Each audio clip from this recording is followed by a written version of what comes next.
Mass layoffs, constant leadership transitions, and little to no innovation is what now defines ExpressVPN after they were acquired by Kape Technologies for almost $1 billion in 2021. What the heck has happened to a company that once dominated the VPN market and one that I used to use and recommend for over a decade? I want to take a closer look at the story of ExpressVPN's rise and fall, its impact on privacy, and whether or not VPNs are even worth using anymore. I recently received an email from ExpressVPN boasting, quote, one of the biggest changes in ExpressVPN's 16-year history. Well, that's exciting. I wonder what it could be. New privacy features, a better server network, perhaps some kind of new product launch? Nope. The biggest change in ExpressVPN's history is a move to tiered pricing. That pretty much sums up the downfall of one of the most well-known privacy apps of the past decade. I remember when I first started using ExpressVPN, I was living in China, and I can honestly say that it was the most reliable option to get around the country's internet censorship, something we referred to as the Great Firewall. It was relatively expensive compared to the competition, but I was able to consistently connect to servers, access blocked content, and stream whatever shows I wanted to watch. As it says on their homepage, it just worked. And that's more than I could say for a lot of the cheaper alternatives. I started to recommend them while living in China, and this is before All Things Secured even existed. And I quickly became a high-earning affiliate, which means that I would get paid anytime somebody signed up using my link. It was a great setup because, like I said, it genuinely was the best option for those in China at the time, at least in my opinion. They even got me set up with an affiliate manager with whom I had regular calls and through which I also got to know the company just a little bit better. They were very secretive. I had a hard time figuring out who even owned ExpressVPN at the time. But after I dug and did a little bit of research, I learned the name of the two owners, one of whom had actually been based in China at one point. It made sense why it worked so well within the country. If you take a step back from an industry-wide view, this period of the early 2010s saw huge growth in virtual private networks. New VPN companies were popping up every week with slick websites and cheap, auto-renewing subscriptions. They were advertising like crazy, paying out ridiculous affiliate commissions, and later started doing TV ads. ExpressVPN apps keep your activity and identity private. YouTube sponsorships. This is a sponsor segment? Well, of course, today's sponsor is ExpressVPN, Carmichael. For those of us living in internet-restricted countries like China, a VPN was, and still is, a necessary lifeline to the outside world. You can't check Gmail, read the news, or use social media without a VPN. But for the rest of the world, a VPN was being marketed as this like ultimate privacy app, a way to encrypt your internet connection and hide whatever regular or even nefarious things that you were doing online. They had to be careful about the marketing messages that focused maybe too much on streaming services, even though that's what a lot of people use it for. And instead, it was described as a way to be anonymous online. There were plenty of competitors, but it's pretty safe to say that ExpressVPN was the leader of the pack. They had the best affiliate game, and their SEO, that's the way that you show up at the top of Google searches, it was top notch. It all came to a head in 2021 when they were acquired by Kape Technologies for $936 million.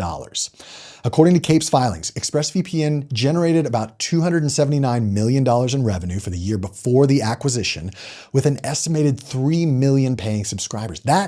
That's insane. And that's just one VPN out of so many that are in the market. This was the mountaintop for ExpressVPN. And while it was a huge payday for owners and investors alike, everything from here on out was downhill for those of us ExpressVPN users. Google Trends shows a consistent decline in interest in ExpressVPN since their acquisition, which aligns with my experience and other anecdotal evidence of the downfall.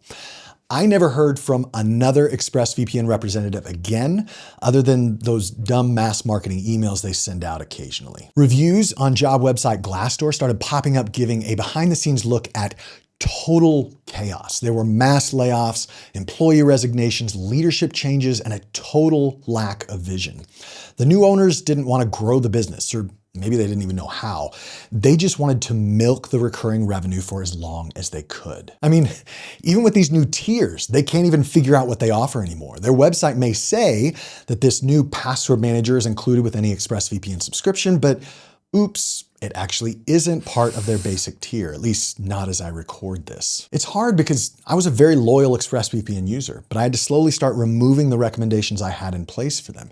And even as interest in online security and privacy continues to rise, a lot of the shady marketing practices and deceptive data privacy promises that happened throughout the 2010s, it still haunts the VPN industry today. Honestly, for me to stand here on a security and privacy channel and talk about VPNs, for some people is a huge red flag. And I understand. It's this knee-jerk reaction to a time when VPNs were promoted not because they actually increased privacy, but because they paid out excellent commissions. But here's the truth. I connect to a VPN every single day. I don't stay connected to the VPN, but I do connect at least once a day, either to spoof my location or to add a safety net of encryption. I admit that living overseas plays a big role in that. There are many times when a website will lock me out unless my connection appears to originate from within the US. And I still think it's ridiculous that I can be a paying subscriber to a streaming service and still not be able to watch or listen to whatever I want to without a VPN. But until content licensing catches up to a global user base, this is what I'm stuck with. So with this trust in ExpressVPN eroded, there are a few things that I've learned from this experience and that I've prioritized for myself. First, always be careful about recommendations that come from people who don't specialize in the industry of the product they're recommending. It's not always about the money, it's about trust here. If Network Chuck recommends a certain IT certification course, I don't care if he makes money off of that recommendation because I trust that he knows what he's talking about. If an accomplished portrait artist recommends a brand of brushes that she uses, I'm happy to use her affiliate link because I believe she knows what she's talking about. Accepting or even purposely not accepting affiliate commissions does not necessarily make a recommendation better or worse. But when a random entertainment YouTuber promotes a product unrelated to anything they do, a VPN, for example, you can bet that there's a lot of money and potentially very little knowledge behind that recommendation. It's not always bad and rarely with any kind of sinister intent, but it's good that we approach this with a bit of cynicism. Second, I've come to realize that even in our digital-first world, I value company transparency that starts with having some kind of physical presence, a main office, a primary location, basically anything other than a hidden address in the British Virgin Islands.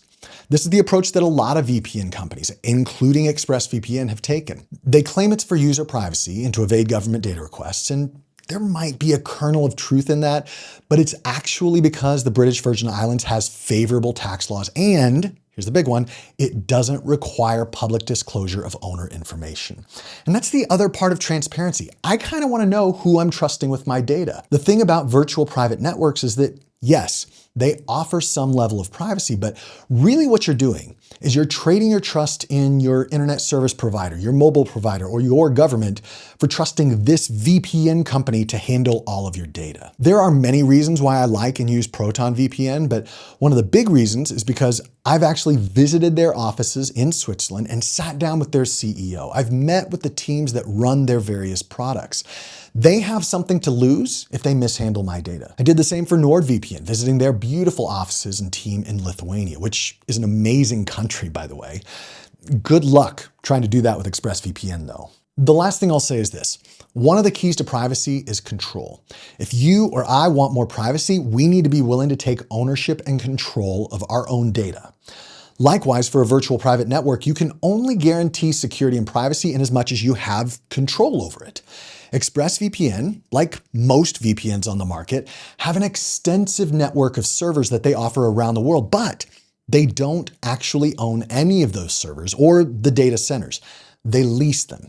The risk of a compromised server in these cases is minimal, but there is a risk because they don't control it. One of the things that Proton VPN offers is this secure core feature, which are specific servers in Switzerland, Iceland, and Sweden that are owned and operated by Proton. They have much higher control over these servers, and I'm able to connect or even double hop through them to take advantage of that extra privacy and security. At the end of the day, these are just my opinions, and VPNs tend to cause quite a strong and varied reaction from the internet. I wouldn't even be surprised if the comment section of this video just explodes. All I know is that I've not only stopped using ExpressVPN, I'm now at the point where I'm kind of recommending against them, which is really sad. Switch to something like Proton VPN, NordVPN, or iVPN, all of which have a great reputation and long history. And remember that a VPN is just a single tool in your privacy and security tool belt. It doesn't lock down your online accounts like a 2FA key can, for example. So watch this video next if you want to learn about doing that correctly.